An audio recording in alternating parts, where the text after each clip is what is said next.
যাও আব্দুল্লাহ যাও।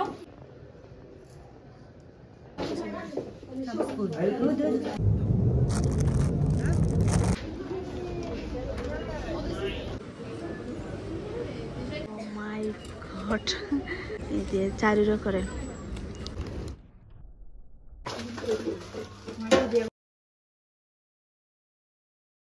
আসসালামু আলাইকুম, সবাইকে অনেক অনেক ভালোবাসা জানিয়ে শুরু করছি আরও একটা নতুন ব্লগ। আশা করছি আমার আজকের ব্লগটা ভালো লাগবে।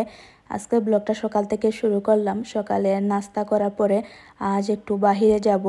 কারণটা হচ্ছে রাতে একজন বাবির ছেলের বার্থডে পার্টি, সেখানে যাব। তাই ওর জন্য তো কিছু গিফট কিনতে হবে।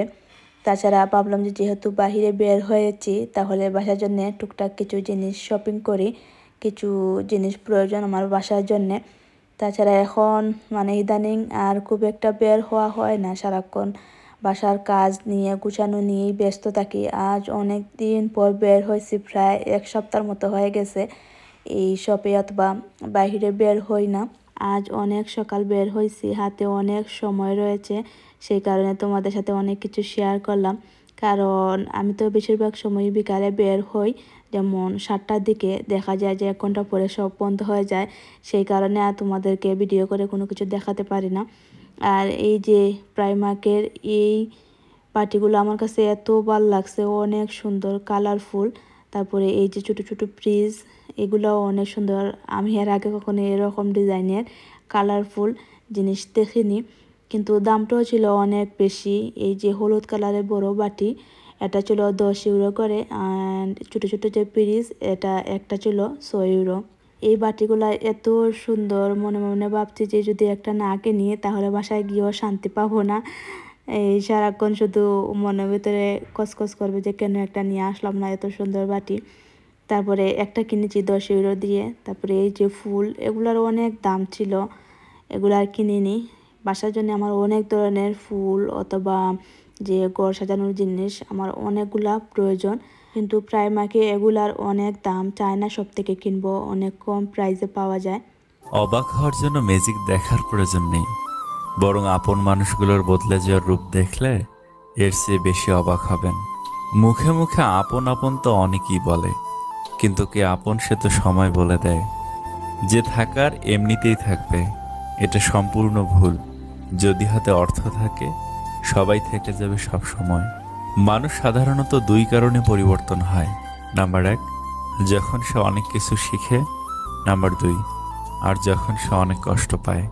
মনের কথা আর মনের ব্যথা বোঝে যেই জন, সেই তো তোমার প্রকৃত আপনজন। আয়নায় চেহারা দেখার ইচ্ছেটা ওই সময় থেকেই ছেড়ে দিয়েছি, যখন টাকার অভাবে ছোট ছোট ইচ্ছে স্বপ্নগুলো পূরণ হয়নি। বুঝতে না পারা যদি বাচ্চার অপরাধ হয়ে থাকে, তাকে বোঝাতে না পারাও বড়দের অপরাধ। নিজের হতাশার জন্য কখনো অন্যকে দায়ী করো না, বরং নিজেকেই দায়ী করো অন্যের থেকে অতিরিক্ত আশা করার জন্য। স্বার্থে আঘাত লাগলে এই দুনিয়ার মানুষগুলো বিশ্বাস আর সম্পর্ক ভাঙতে সময় নেয় না। সারপ্রাইজ হিসেবে সারা জীবন শুধু মানুষের আসল রূপটাই দেখলাম। অর্থশূন্য মানুষের জীবন হলো ফুটবলের মতো, সুযোগ পেলে সবাই লাথি মারে। সাঁতার জানলে নদী পার হওয়া যেমন সহজ, আঘাত মানতে পারলে জীবন চলা ঠিক ততটাই সহজ। কপালে যা আছে তাই হবে, এর চেয়ে বড় সত্যি আর কিছুই নেই। বেশিরভাগ সংসার নষ্ট হয় শুধুমাত্র স্ত্রীদের অতিরিক্ত জেদের কারণে। ছোট্ট এই জীবনে কত কিছুই না ঘটে। একই আকাশের নিচে কেউ হাসে, আবার কেউ কাঁদে। কেন পালাইলি এখানে? ফুলাইতে গেলে ব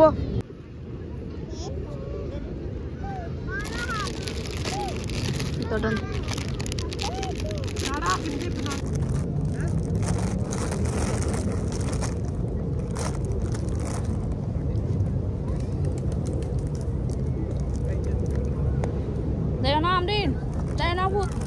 Thế rồi. Amor deu, vai ao. Amor deu sai. Deu. Gracias. Gracias, amor, bonita.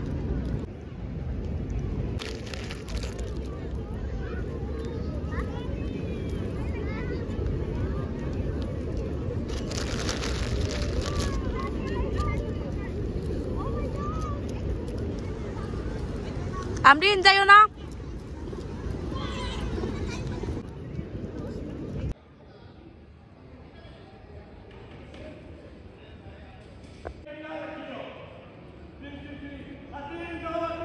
বাসায় চলে আসছি।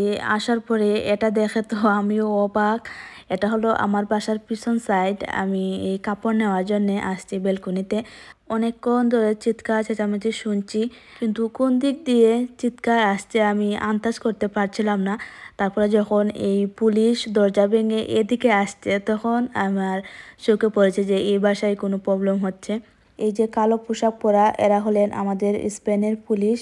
1 ঘন্টা ধরে ব্যালকনির মধ্যে দাঁড়িয়ে দাঁড়িয়ে দেখছি, কিন্তু কোনো কিছু হচ্ছে না। তারপরে বিরক্ত হয়ে ভাবলাম যে তোমাদেরকে প্রথমে এগুলা দেখিয়ে দিই, তারপরে দেখাবো যে এই ঘটনার শেষটা কি হয়। আর তোমরা সব কিছু দেখো, আর আমি তোমাদেরকে বলি এখানে কি হয়েছে। বিদেশ 2টা কারণে পুলিশ দরজা ভেঙে ভিতরে ঢুকে। প্রথমটা হচ্ছে, কেউ যদি আনলিগেলভাবে লুকিয়ে নেশাজাতীয় জিনিস বিক্রি করেন, যেমন এই মদ বিক্রি করলে তারা অতটা সিরিয়াসভাবে নেন না। যেমন হিরোইন, গাঁজা, তারপরে আরও যে কত রকমের নেশাজাতীয় জিনিস রয়েছে সেগুলা। পুলিশ জানার পরে যখন বাসায় এসে বেল দেয়, তখন যারা ভিতরে এই অবৈধ কাজগুলা করেছেন ওনারা যদি দরজা খুলে না দেন, তাহলে পুলিশ নিরুপায় হয়ে এই দরজা ভেঙে ভিতরে ঢুকে। আর আমি এত সব কীভাবে জানলাম সেটা তোমাদের একটু পরে বলছি। তার আগে বলে নিই 2 নম্বরটা। বিদেশে একটা সিস্টেম চালু করেছেন, আমার বলতে শরম করছে, তারপরেও বলছি। এই কাজটা করেন এই বাঙালি অথবা পাকিস্তানিরা। ওনারা কি করেন, বাসা ভাড়া নেওয়ার পরে প্রথম কয়েক মাস ওনারা ঠিকঠাকই চলবেন, বাসা ভাড়া দিবেন, কিন্তু কয়েকদিন পর থেকে ওনারা বাসা ভাড়া বন্ধ করে দেন। প্রায় 3-4 বছর হয়ে যায় ওনারা বাসা ভাড়া দেন না। এখন বাসার যে মালিক, উনি যদি এই ওনাদেরকে বাসা থেকে বের করে দিতে না পারেন অথবা কোনো কিছু করতে না পারেন, তখন উনি নিরুপায় হয়ে পুলিশের কাছে গিয়ে কেস করেন। তখন পুলিশও, মানে এই দেশের পুলিশও বাংলাদেশের পুলিশ হলে মানে প্রথম দিন এসে দরজা ভেঙে ঢুকে এদেরকে বের করে দিত। কিন্তু বিদেশের পুলিশের এত ধৈর্য শক্তি আল্লাহ দিয়েছেন। এই যে প্রায় 3 ঘন্টা ধরে ওনারা বুঝাচ্ছেন এই লোকটাকে। তারপরে যেটা বলছিলাম, মালিক কেস করার পরে পুলিশ নোটিশ দেন যে বাসার ভিতরে যারা আছেন যে তোমরা এভাবে অবৈধভাবে থাকতে পারবে না, বাসা ভাড়া দেও। এই মানুষগুলো এত বেহায়া কি বলবো, কারণ ওনারা তো জানেন বিদেশের পুলিশ এত সহজে অ্যাকশন নেয় না। মানে যতদিন থাকতে পারে আমি বাসা ভাড়া না দিয়ে, যতদিন আমি ফ্রিতে খেতে পারি, তাদের মাইন্ডে হলো এটা। এই নোটিশ দিতে দিতে প্রায় 3-4 বছর চলে যায়। আমার পরিচিত একজনের সাথে এরকম হয়েছে, তাই আমি এই বিষয়টা জানি। তারপরে দেখা যায় যে 3 বছর অথবা 4 বছর পরে এভাবে তারা অনেক পুলিশ সব ব্যবস্থা নিয়ে আসেন, এসে একেবারে দরজা ভেঙে ঢুকে বের করে দেন বলতে ওনারা অ্যারেস্ট করেই নিয়ে যান। এই এত সব দেখে আমার কাছে মনে হয়েছে যে ওনারা হয়তো অনেক বছর ধরে বাসা ভাড়া দিচ্ছেন না, সেই কারণে যারা ড্রাগস বিক্রি করেন ওনাদেরকে এত সুযোগ বা এত কিছু দেয় না, ওনারা সরাসরি এই ঢুকে পড়েন দরজা ভেঙে। আর এই যে বাসার 2টা দরজা, একই বাসায় একই ফ্ল্যাট 2টা দরজা, ওনারা দরজা ভেঙে একদিকে আসছেন। আর এই ছেলে মেয়ে 2টা বেবি রয়েছে, চিৎকার শোনা যাচ্ছে বারবার যে বাবা বাবা বলে ডাকছিল। আর এদিকে আমার মেয়ের কাণ্ড, ওকে একটু বসিয়ে রেখেছিলাম একটা ক্রিম দিয়ে, যাতে আমি এগুলা ভিডিও করতে পারি অথবা শেষটা কি হয় দেখতে পারি আমার মেয়েটা কি করছে দেখো। অ্যান্ড আমি শেষ অবধি দেখেছি, কিন্তু সেটা ভিডিও করিনি। হঠাৎ আমার মাইন্ডে এলো যদি কোনো কপিরাইট আসে বা কোনো কিছু হয়, কারণ এটা তো পুলিশ কেস। তারপরে মেয়ের এই কাণ্ড দেখে ভিডিও করার ইচ্ছাটাই চলে গেছে। এখন এই ঘটনার শেষ কি হলো সেটা বলি। ওনারা যখন উপর দিয়ে ঢোকার চেষ্টা করছিলেন, তখন ওনারা মানে ভিতরে যারা আছেন ওনারা বুঝতে পারছেন যে পুলিশরা যখন আসছে তখন এত সহজে তারা যাবে না, তখন ওনারা নিজের থেকেই আত্মসমর্পণ করেন। এইসব মানুষের বিবেক বুদ্ধি দেখে আমি অবাক হই। এই যে শেষের দিকে এত অপমানিত হলেন, এমন তো না যে আমি ঘর ভাড়া না দিয়ে সারা জীবন থাকতে পারবো। বেশি হলে 4 বছর অথবা 5 বছর। এরপরে যে অপমানিত হবেন অথবা আত্মীয় স্বজনরা এই বিষয়টা জানবেন, তখন কিভাবে মুখ দেখাবেন। আমি মনে করি এর থেকে কষ্ট করেও ঘর ভাড়াটা দেওয়া ভালো, মান সম্মান তো থাকবে। অন্য ধর্মের হলে জানি না কি হবে, কিন্তু মুসলমান হয়েও তুমি যে এইভাবে মানুষকে ঠকিয়ে খাচ্ছ, তারপরে আরেকজনের পাওনা তুমি দিচ্ছ না, এটা একটা ঋণের মতো, যে 4টা বছর তুমি ওনার ঘরে থাকলে কিন্তু ঘর ভাড়া দিলে না, এটা তো একটা ঋণই। আল্লাহর কাছে গিয়ে কি জবাব দিবে? আমার এই যে বর্তমানে যে বাসাতে আছি, নতুন বাসা, এই বাসার সাথে একটা ঘটনা ঘটেছে আমরা আসার আগে, সেটা পরে একদিন বলবো। এখন রেডি হয়ে বার্থডে পার্টিতে চলে আসছি। মাশাল্লাহ, ভাই এন্ড ভাবি সব কিছু অনেক সুন্দর করে ডেকোরেশন করেছেন। অনেক ভালো লাগছে পার্টিতে গিয়ে, সবার সাথে অনেক এনজয় করেছি। আমরিনও অনেক খুশি। এই যে বার্থডে বয়, ওনার আজ 1 বছরের বার্থডে অনুষ্ঠান। ফারহানের জন্য আল্লাহর কাছে দোয়া করি, ও যেন মানুষের মতো মানুষ হতে পারে, সারাটা জীবন হাসি খুশি থাকে। আল্লাহ যেন ওর সমস্ত আশা পূরণ করেন, সমস্ত বিপদ আপদ থেকে রক্ষা করেন, আরও 1000 বছর যেন বাঁচে, সব সময় যেন সত্যের পথে থাকে, এই দোয়াই করি।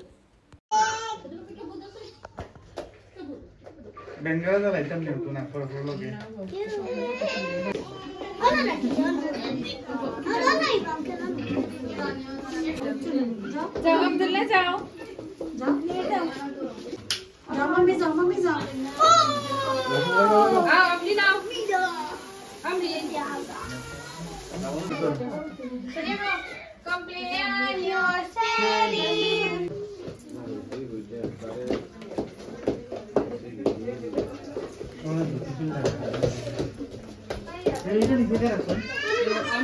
দাম রে না তুইছে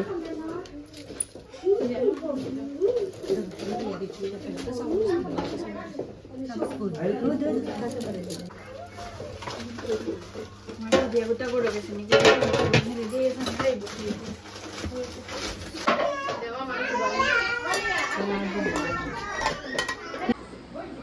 বাসায় চলে আসছি, এসে আমরিনের আব্বুকে খাবার দিচ্ছি। ভাবি বক্সে করে ওনাকে খাবার দিয়েছেন।